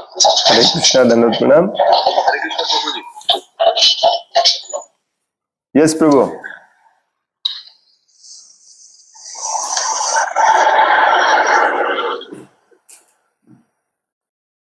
हरी बोल. हरे कृष्ण प्रभुजी, दंडवत प्रणाम. हरे कृष्णा. जसं तुम्ही सांगितलं सुरुवातीला की महाप्रभूंनी सांगितलं की निराकारवाद्याला ऐकलं नाही पाहिजे. तर सध्या आपल्या इस्कॉन मंदिरांमध्ये पण निराकारवादी आहेत, भरपूर आहेत. आणि मग अशा लोकांना ऐकलं पाहिजे का नाही त्याच्याबद्दल सांगा. आणि त्याचं एक उदाहरण मी सांगतो की काल मंदिरामध्ये मी गेलो होतो, तर भागवतम लेक्चरला बसलो होतो मी. तर तिथे एक मुंबईचे का वृंदावनचे प्रभूजी आले होते, त्यांचं लेक्चर चालू होतं. ते स्वतः डॉक्टर होते आणि कथा वगैरे सांगण्यात ते जरा जास्त प्रवीण होते. आणि त्यांच्याबद्दल ते सुरुवातीला जे सांगतात, बरेच त्यांची माहिती सांगितली त्यांनी. तर ते भक्ती वेदांत हॉस्पिटलला कनेक्टेड आहेत. त्यांनी काहीतरी 2000 लोकांचे डोळ्याचे ऑपरेशन वगैरे केले. आणि त्यांनी सुरुवातीला सांगताना असं सांगितलं की भगवंतानंतर 5 आराध्य दैवत आहेत, जसं की भगवान विष्णू, भगवान शंकर, पार्वती, गणेश आणि सूर्यदेव. मग त्यांनी हे पण सांगायला विचारलं नाही की प्रभुपादांनी सांगितलं की ह्यांची पूजा केली नाही पाहिजे, पण ह्यांचे आपल्या उपकार आहेत, ह्यांची आराधना आपण केली पाहिजे. कारण ह्यांच्या नंतरच आपण, ह्यांना धरूनच आपण त्यांच्या आशीर्वादाने किंवा आपण त्यांची आराधना केल्यानंतरच आपण भगवंतांकडे जाऊ शकतो. तर हे किती योग्य आहे. कारण त्यांनी सांगितलं की गणेश विघ्नहर्ता आहेत, मग आपल्यावरती जे विघ्न येणार ते त्याच्यासाठी आपण भगवंत गणेशची आराधना केली पाहिजे. मग आराधना आणि ह्याच्यामध्ये किती अंतर आहे. आणि पहिला प्रश्न जसा की आता हे निराकारवादी आहेत, मायावादी आहेत. आता ते मला काय एवढं समजलं नाही, मी काय जास्त वेळ तिथं थांबलो नाही, मला ते पटलंच नाही. तर मग अशा लोकांना ऐकलं पाहिजे का नाही ऐकलं पाहिजे त्याच्याबद्दल सांगा पाहिजे. हरे कृष्ण. उत्तर स्पष्ट आहे, नाही ऐकलं पाहिजे. परंतु जर तुम्हाला माहितीच नसेल तर तुम्ही ऐकत बसणार. आता तुम्हाला हे कळायला लागलेलं आहे, तुम्ही भागवतम भगवद्गीतेचा अभ्यास सिरियसली केल्यामुळे तुम्हाला हे कळायला लागलेलं आहे. परंतु ज्याने हा अभ्यास केलेलाच नाही त्याला काय फरक पडणार आहे. जे सांगताय अरे हा येस महान ग्रेट व्यक्ती कोणीतरी काहीतरी सांगत आहे, चला ऐकूया आपण. मग आपण ऐकतो, आपली दिशाभूल होते. पण तुम्हाला प्रभुपादांचं श्रवण कीर्तन करून तुमच्या लक्षात आलेलं असेल तर तुम्ही ऐकलं नसलं पाहिजे, काय अर्थच नाही. आपल्याकडे वेळ कुठे आहे ते असल्या गोष्टी ऐकत वेळ घालवण्यात. जसं मी परवा म्हणालो की मी गोव्याच्या आपल्या मंदिरामध्ये गेलो होतो, तिथे पण मुंबईचे एक प्रभू जे आलेले ते स्टॉक मार्केटमध्ये एक्सपर्ट होते आणि स्टॉक मार्केट मधलं त्यांचं पुस्तकच प्रमोट करायला आले होते. 2 मिनिटं आम्ही बसलो आणि गेलो, प्रसाद घेतला आणि जाऊन झोपलो. काय काय तर तुमच्या ज्ञानात तर काही भर पडणार नाही. आणि ज्ञानात भर पडायची तर नाहीच, परंतु दिशाभूल व्हायचे चान्सेस जास्त आहेत, खूप चान्सेस आहेत. प्रभुपाद असते तर प्रभुपादांची जी काठी होती मॉर्निंग वॉकला, त्या काठीनेच बडवून काढला असते यांना. ऍक्च्युली खरं सांगायचं खूप दुर्दैवी गोष्ट आहे. आपल्याच एका मंदिर नाहीये, ते आश्रम टाईप आहे, तिथे रिसेंटली सूर्यदेवाचं मंदिर बांधलं त्यांनी. एक सेपरेट मंदिर बांधलं जिथे सूर्यदेवाची प्रतिष्ठापना केली आणि सूर्यदेवाची रोज रोज पूजा केली जाते. प्रभुपादांना हे जर कळालं तर प्रभुपाद खरोखर मारतील या लोकांना. ही खूप दुर्दैवी गोष्ट आहे ऍक्च्युली. येस, आता तुम्हाला कळतंय त्यामुळे हे तुम्ही टाळलं पाहिजे. जे तुमच्या जवळचे आहेत त्यांना सांगितलं पण पाहिजे की हे चुकीचं आहे. पण एक लक्षात ठेवा, सांगताना नेहमी सदैव तुमच्याकडे संदर्भ असले पाहिजे. शास्त्रामध्ये कुठे सांगितलंय. जसं ते परवा एक ब्रह्मचारीला त्याने म्हटलं की तुमच्या इस्कॉनवाले देवी देवतांची पूजाच करत नाहीत, मूर्ख आहेत तुमचे इस्कॉनवाले. आणि त्याला काही सांगताच आलं नाही.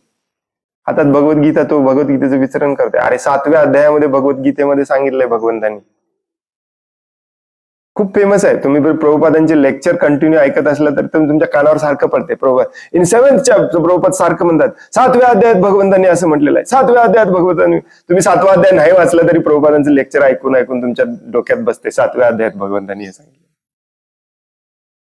मुळात आपण प्रभुपादांची लेक्चरच ऐकत नाही, प्रभुपादांची पुस्तकच वाचत नाही. हा आपला प्रॉब्लेम आहे. त्यामुळे येस, ऐकलं नसलं पाहिजे, अजिबात ऐकलं नसलं पाहिजे. नुसतं ऐकलं नाही, अजिबात ऐकलं नसलं पाहिजे. चैतन्य महाप्रभू आणि मला वाटते गदाधर पंडित एकदा आचार्यांच्या घरी चालले होते, अद्वैत आचार्यांच्या घरी, शांतीपूरला, नदीच्या काठाकाठाने. आणि एक मायावादी साधू त्यांना घरी बोलवला आणि या म्हणाला, तुम्हाला मी प्रसाद वगैरे देतो. कारण चैतन्य महाप्रभू देखील साधू होते तेव्हा, साधू म्हणून ख्याती होती त्यांची. आणि प्रसाद वगैरे देता देता त्यांनी आपलं मायावाद भाष्य सुरू केलं सांगायला.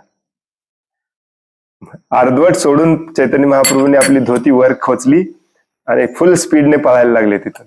गदाधर पंडितनं समजेना असं का करायला लागले. थोडं लांब गेल्यानंतर मग त्यांनी सांगितलं, मायावादी भाष्य कुठे चालू असेल तिथे आपण एक सेकंद पण राहिलं नसलं पाहिजे, दूर पळून गेलं पाहिजे. हे चैतन्य महाप्रभू आहेत आपले. परंतु हे दुर्दैव आहे, काय करायचं आपल्याला, दुर्दैवाची गोष्ट आहे.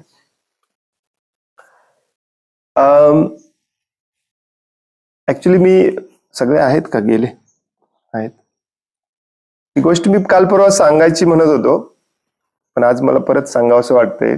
सकाळी पण माझ्या मनामध्ये विचार आलता. माझी एक विनंती आहे बरं का तुम्हा सगळ्यांनाच. तुम्ही जर माझ्याशी संग याच्यासाठी करत असाल की मी दुसऱ्या भक्तांना नावं ठेवतो, तर तसं करू नका. दुसऱ्या भक्तांना नावं ठेवणे हा आपला उद्देश नाहीये. आणि बऱ्याचदा मला हे जाणवायला लागलंय की आपण शुद्ध व्हायचं सोडून दुसऱ्या भक्तांना नावं ठेवणे हाच आपला बिझनेस होतो. मग या प्रभूंनी असं केलं, या प्रभूंनी असं सांगितलं, त्या प्रभूंनी असं केलं. हे उदाहरण म्हणून मी सांगतो, हे स्वतःच्या शुद्धीकरता घेतलं पाहिजे आणि स्वतःच्या शुद्धीकरणावरती आपण जास्त भर दिला पाहिजे, हे लक्षात घ्या. हळूहळू मग आपली मेंटॅलिटीच अशी होत जाईल की फक्त नावं ठेवत बसायचं, स्वतःच्या शुद्धीकरणासाठी काही करायचंच नाही. त्यामुळे जर तुम्हाला मी आवडत असेल, त्यामुळे जर तुम्हाला माझं लेक्चर प्रवचन आवडत असेल तर ते चुकीचं आहे, हे थोडंसं लक्षात घ्या. मला हे थोडंसं आजकाल कुठेतरी माइल्डली जाणवायला लागले. मला कधी कधी असं वाटतं की मग मी कमी बोलू का, कठोर बोलायला नको का, असं वाटायला लागतं. मग मला चुकीचं तर मी मार्गदर्शन करत नाहीये असं मला स्वतःला वाटायला लागतं. त्यामुळे माझी तुम्हाला कळकळून विनंती आहे की हे सगळं जे आपण चर्चा करतो, बोलतो, हे दुसऱ्यांमध्ये दोष काढण्यासाठी नाहीये किंवा सदैव हा असा करतो तो असा करतो बघण्यासाठी नाहीये. हे मी कसं टाळू शकतो आणि मी पुढच्या स्टेपला कसं जाऊ शकतो याच्यासाठी आहे. याच्यासाठी हे महत्वाचं आहे. आणि मी त्या चुकीच्या संघामध्ये अडकणार तर नाही ना, माझा ट्रॅप तिथे मी अडकणार तर नाही ना, ट्रॅप होणार नाही ना, याच्यासाठी. आणि कलियुग जसा जसा पुढे जाईल तस तसं हे जास्त सांगायला लागणार आहे तुम्हाला त्यातून बाहेर काढण्यासाठी.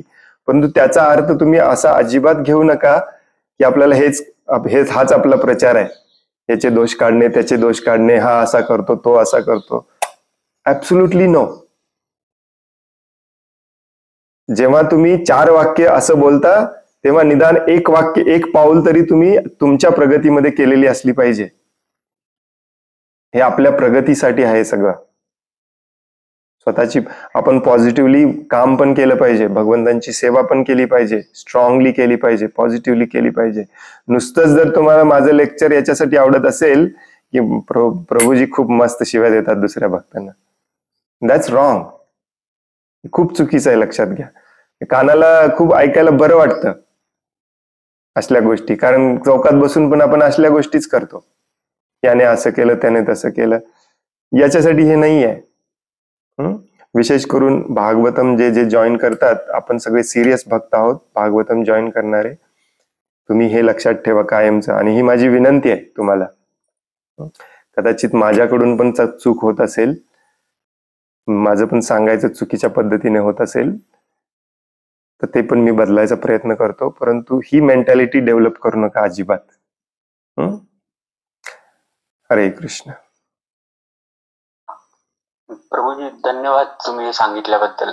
परवा दिवशी मी तो मेसेज पाठवला जीव जागोवर, त्यानंतर मला थोडं फील झालं की हे बरोबर आहे का, की आपण नुसतंच हेच करतोय. आपल्याला माहिती आहे, मी पाठवलेला एक मेसेज भिवंडीचा जीव जागोवर पाठवलेला, त्यानंतर मला पाठवल्यानंतर स्वतःला थोडं हे वाटलं की आपण हे केलं पाहिजे का.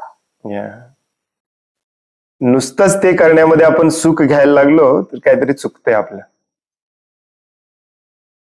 आपण कुठे पुढे जातच नाहीये, परंतु आपला आनंद त्यातूनच येतोय. ऐ बघा ह्याने असं केलं, ऐ बघा ह्याने तसं केलं. That's wrong, totally wrong. तो जो ग्रुप आहे जीव जागो, तो देखील याच्यासाठी बनवलेला आहे की तुम्ही त्याच्यातून बाहेर पडावं, तुम्ही त्याच्या मागे लागू नये म्हणून. त्यामुळे दुसऱ्याकडे बोट दाखवण्याचा सारखा प्रयत्न करत जाऊ नका. त्याच्यातून शिकून थोडस पॉझिटिव्हली पण करायचा प्रयत्न करा.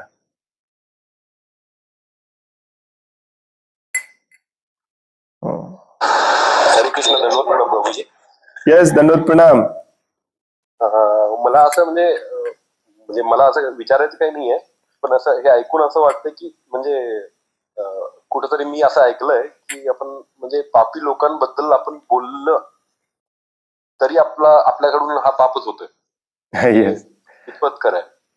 पाप होत नाही, हळूहळू ती प्रवृत्ती आपण शिकायला लागतो, आपल्या चित्तात ते उतरत जात. याचं सिंपल उदाहरण प्रभुपाद एकदा देतात, ते म्हणजे हे उशिरा येतो आरतीला, हा उशिरा येतो आरतीला, हा उशिरा येतो आरतीला, हा उशिरा येतो आरतीला. आणि एक दिवस आपण उशिरा जातो आणि त्याचं पण कारण हेच सांगतो आपण, हा उशिरा येतो आरतीला. अरे तू आलायस त्याचं काय? की नाही? ते आपल्या मनामध्ये एवढं भरत जातं की म्हणजे एक्झॅक्टली तुम्ही काय केला, तो उशिरा येतो म्हणून मी उशिरा आलो. हे सूक्ष्मरित्या तुमच्या मनामध्ये हे बदल कधी झाले तुम्हाला पण कळत नाही. त्यामुळे हे जे असं बोलणं असतं ते प्रवचनापुरतं मर्यादित ठेवायचं.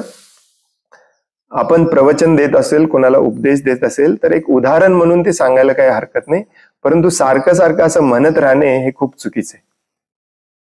आणि जेव्हा आपण पॉझिटिव्हली काहीच करत नाही तेव्हा तर म्हणत राहणे खूपच चुकीचं आहे, खूप चुकीचं आहे, लक्षात घ्या.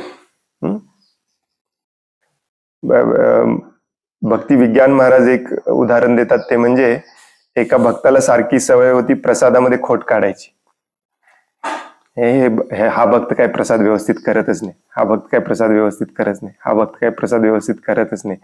आणि हळूहळू असं झालं म्हणे की जो असं सारखं सारखं टोचून बोलत होता त्याचा प्रसादामध्ये चवच राहिली नाही. आणि ते त्याला पण कळालं नाही की त्याच्या अंगामध्ये ते गुण कधी उतरले. हे सायलेंटली सॉफ्टली आपल्या जीवनामध्ये होत असतं ऍक्च्युली. त्यामुळे विनाकारण दोष काढत बसायचे नाही. ठीक आहे, चुकीचं आहे ना, कळालं ना आपल्याला, ठीक आहे, आपल्याला तसं वागायचं नाहीये, हे हा मेन पॉझिटिव्ह त्यातला पॉइंट आहे. आपण पुढे सरकायचं, कारण या कलियुगामध्ये सगळ्यांनाच बदलत बसू शकत नाही आपण. त्यामुळे मला असं चुकीचं वाटायला लागलंय आजकाल, कारण मी एक उपदेशक असल्यामुळे मला ही उदाहरणं म्हणून सांगावं लागतं. आणि प्रभुपाद बऱ्याचदा त्या दृष्टिकोनातून लिहितात म्हणून ते सांगावं लागतं. कारण ते जर निगेटिव्ह काय आहे हे नाही कळालं तर पॉझिटिव्ह कडे आपण वळणार कसं, म्हणून ते सांगावं लागतं. परंतु माझ्या संघामध्ये राहून ही प्रवृत्ती तुमच्यात पण वाढत असेल तर ते थोडंसं चुकीचं आहे. मग मला पण थोडंसं बदललं पाहिजे.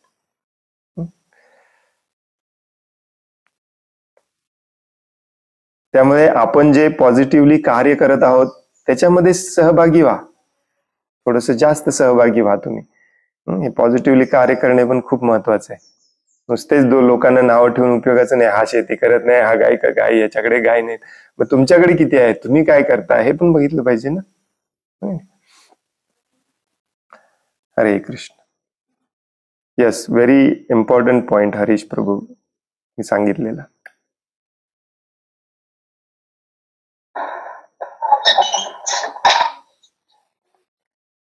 हरे कृष्ण प्रभूजी. हरे कृष्ण. हा जे आता जे तुम्ही बोलला प्रभूजी ही गोष्ट खरीच आहे, कारण आपल्यामध्ये तो गुण यायलाच लागला आता बऱ्यापैकी. मला पण वाटायला लागलं, पण मग कारण मी आता तुम्हाला हा प्रश्न विचारायचा आधी हे माझ्या डोक्यात आलं होतं की आपण उदाहरण नको द्यायला, आणि त्याच्या आधी मी तुम्हाला ते सांगणार पण होतं, पण नंतर ते म्हणजे नाही का ते बोलायच्या नंतर विसरून गेलो. पण ही गोष्ट खरी आहे. आता हा प्रश्न विचारायचा आणि त्याच्या मागं ते सांगायचं उदाहरण असं होतं की आम्ही ते लेक्चर झाल्यानंतर आमची त्याच्यावरती माझ्या मित्राची माझी बरीच चर्चा झाली. तर ते हे लोक ऐकूनच घेत नाही त्याच्यावर. आपण त्यांना वेगळं सांगायला गेलो ना तर त्यांना ते पटत नाही. म्हणून मी ते उदाहरण सांगितलं, आणि ते आपल्यासाठी एक प्रश्न विचारत होते की ह्यांचं ऐकलं नाही पाहिजे का, म्हणून मी ते उदाहरण दिलं. नाहीतर मला ते बोलायचंच नव्हतं, कारण मला हे मागं पण 2-3 दिवसापूर्वी तुम्ही याच्याबद्दल बोलला होता प्रभूजी. तेव्हापासून मी तो विचारच करतो की आपली पण त्या दिशेनेच वाटचाल चालली का, आपण फक्त प्रत्येकाला असं चुकीच्याच नजरेने बघतोय का वगैरे. तर माफ करा मी जरा हे बोलल्यामुळे, आणि मला वाटलं पण होतं हा विषय मी बोलल्यानंतर तुम्ही हे बोलणार. ठीक आहे, हे बोललं ते चांगलं झालं, कारण इथून पुढं आपणच आपल्याला सुधारलं पाहिजे, नाहीतर हे बाहेरचं जर गोष्टी समाजात आपल्याला बिघडवायच्या मागच लागलं नाही. त्यामुळे आपल्याला काय करायचं हे आपण ठरवलंच पाहिजे खरी गोष्ट. नाही तुमचा प्रश्न माफ करा. नाही तुमचा प्रश्न चांगला पण आहे. का चांगला आहे? कारण चैतन्य महाप्रभू स्वतः म्हणतात की मायावादी भाष्य ऐकू नका. चैतन्य महाप्रभूंना स्वतःला वाटतं की मायावादी भाष्य ऐकलं तर माझ्यात काहीतरी बदल होईल. त्यामुळे आपल्यामध्ये हा कॉन्फिडन्स आणायचा नाही आपण की मला आता 4 बुक वाचलोय मी, भागवतम मला समजतंय, त्यामुळे मायावादी भाष्य मी तासभर बसून ऐकलं तरी चालतंय, माझ्यात काही बदल होणार नाही. असे तुम्ही चुकीची कल्पना करू नका बरं का.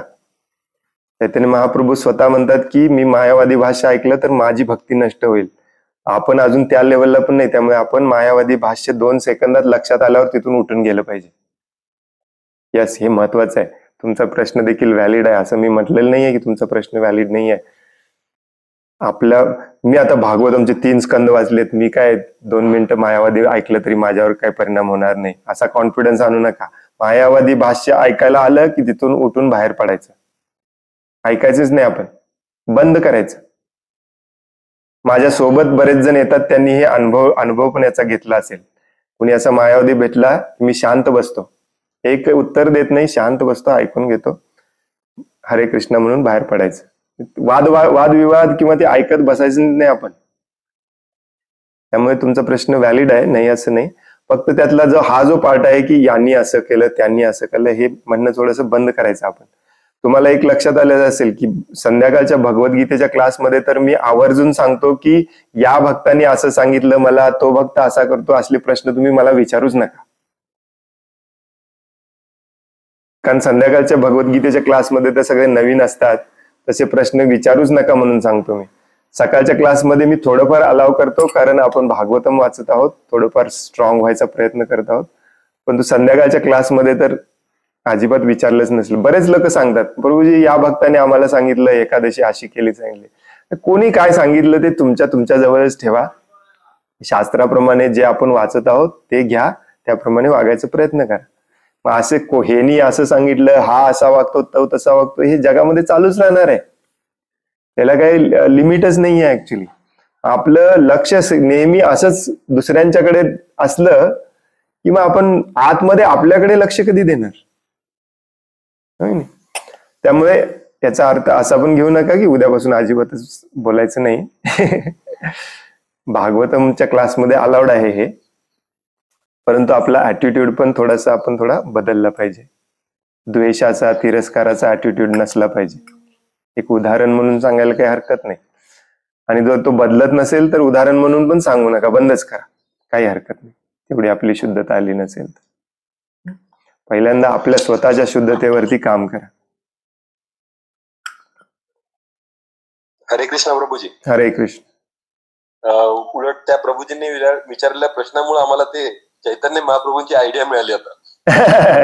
धोती पकडायची पळायचं. पहिल्यांदा धोती घालायला लागते त्यासाठी. धोती समजून पळायला पाहिजे. पॅन्ट कशी पकडणार, पॅन्ट पकडायलाच येत नाही. आजकालची टाईट जीन्स तर पकडायलाच येत नाही. बरोबर. तिथून निघून जायचं हे तरी कळालं की तिथं ऐकून त्यांना उत्तर द्यायचा प्रयत्न किंवा ते बरोबर आहे का हे विचार करायचा प्रयत्न न करणे हेच जास्त चांगलं. Yes best. हरे कृष्ण. हरे कृष्ण. हरे हरे कृष्ण प्रभूजी. हरे- आता तुम्ही सांगितलं की नाही हम्म, ते सगळं बरोबर आहे, पण आता समजा एखाद्यानं जर एखाद्या भक्ताविषयी जर विचारलं की कसं आहे काय, मग त्यांचं खरं स्वरूप सांगायला पाहिजे काय नाही आहेत चांगले आहेत म्हणून हरे कृष्ण म्हणून झालं पाहिजे काय? कारण जे सत्य सांगितलं तर आपण तुम्ही आता सांगितलं की त्यांच्याबद्दल आपण वाईट बोलायचं हे करायचं.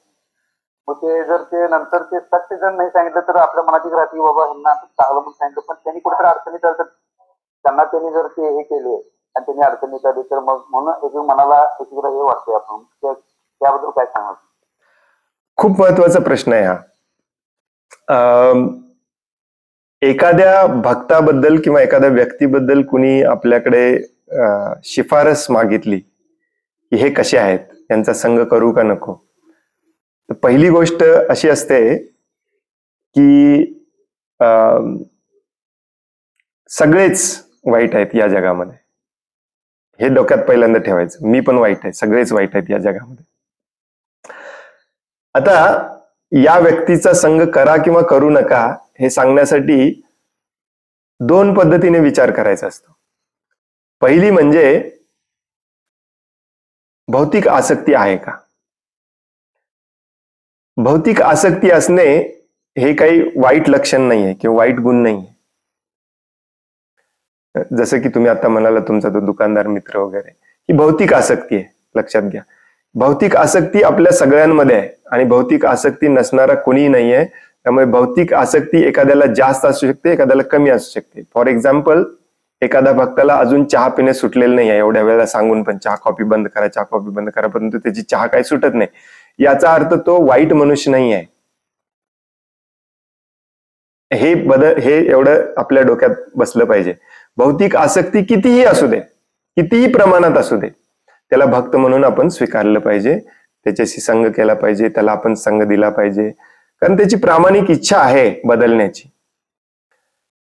कुठल्या व्यक्तीचा संग करायचा नाही आणि कुठल्या व्यक्तीचं सांगायचं की याचा संग करू नका, ज्याच्यामध्ये आपल्याला दिसून येतं की सरळ सरळ फसवायची वृत्ती आहे, कपटीपणा आहे,